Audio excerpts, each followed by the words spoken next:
How's it going, everyone? Today we're going to be jumping into the super impact for Indra once again, but today we're going to be taking on the battle of the siblings, the great battle that happened between Indra and Ashura, and I'm actually looking forward to this. Not as hype as I was with Minato and Obito, of course, but this battle is definitely awesome. Now, I don't think too many people really saw it in Shippuden, obviously, because it was at the end of the series, and it was kind of filler too, to be honest, but I still enjoyed the battle. I mean, it's the original Naruto versus Sasuke battle, pretty much. Same abilities, same everything. They even had some of Hashirama and Madara stuff in there, so it was really cool, man. But nonetheless, because I did get Ashura, of course I've been using him on the super impact, and I already did the super impact without him, so if you need help getting under 50 turns, you can go ahead and take a look at the team I used. But today I'm going to be running it 4-unit run like I usually do, and I'm going to be taking the Blazing Festival unit with the extra effects. So let's go ahead and jump into it because I'm looking forward to it. Now, I think it's important to talk about what you actually get when you use Ashura. So of course it's going to be 3 times damage like it usually is.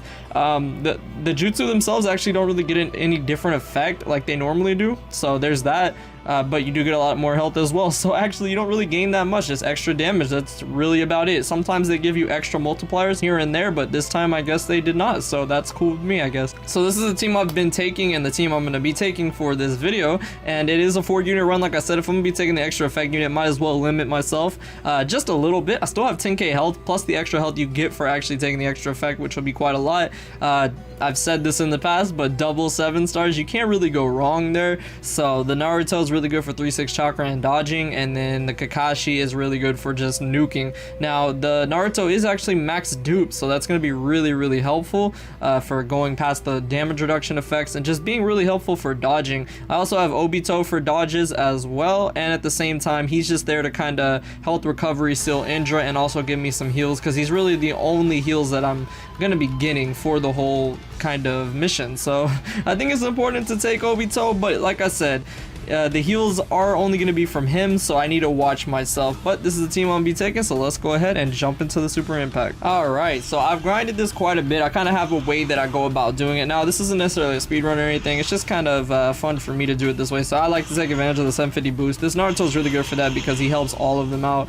We still need a 750 boost for body type, but you know, it is what it is for now. So, alright, once I do that, I kind of just do damage to him. I mean, when it comes to this super impact, you kind of have to do damage, at least on this first map, with a jutsu, or it's only going to do 1 damage. So with that said, might as well go ahead and use all the jutsu I can. Now I do jutsu seal him with Indra's or Ashura as well, so it's not even that big of a deal, but I also use Obito's jutsu. Now Obito's jutsu is going to be very helpful on the last map for giving me heals while also health recovery sealing the Indra, but it's a double-edged sword because I can actually get health recovery to conversion to damage, and that's really not a good thing. It'll really kind of backfire and make it where Obito's health goes all the way down. So what I like to do for this map though is use Kakashi. That's kind of why I brought him as well, because you can use Kakashi plus these other heart type units to just absolutely shred the Indra's health. And like I said, the dodge is very important. Now Indra away from Ashura because he does quite a bit, man. The status elements are definitely very annoying on the super impact, but you shouldn't have to worry too much as long as you just spread on out. I mean, even the black flames from the Amaterasu don't really hurt you too much, so you just gotta watch out with that. But there we go. So go ahead and switch the typing like that. I even got my boy Obito, and then I can use the Sage of 6 Best Naruto all together. That really does quite a bit of damage to him, and you can even use Ashura if you want because the extra effect, but I'm not going to right here. Might as well move up here. Let's just do that. But switching the typing with these hard types, it makes it so easy, man. Like 7 stars are a staple now for any mission just because of how great they are. But of course this man's gonna survive, so what I might go ahead and just do is I'm not going to use Indra's jutsu, not right now. I don't need to, because it's kind of a waste of a jutsu. So instead what I'm going to go ahead and do is I'm just going to move out the way, and I'm going to take advantage of that 750, and hopefully this kills off. If not, because that way we don't have to go ahead and save up more chakra for the next map. I mean, if I had abilities for my Ashura, it would be a different story, but I don't. So here's the man himself, Indra, and oh boy, he's a little bit tough. but you just gotta move out the way. That's all you gotta do and you'll be fine. So what I like to do is go ahead and just, like I said, keep the Naruto that can dodge down there. He also gets extra dodging from the Kakashi, so yeah, he has quite a bit of dodges, man, quite a bit. So let's go ahead and use the ult. I love using this ult, man. It does a whole heap of damage and it's really good.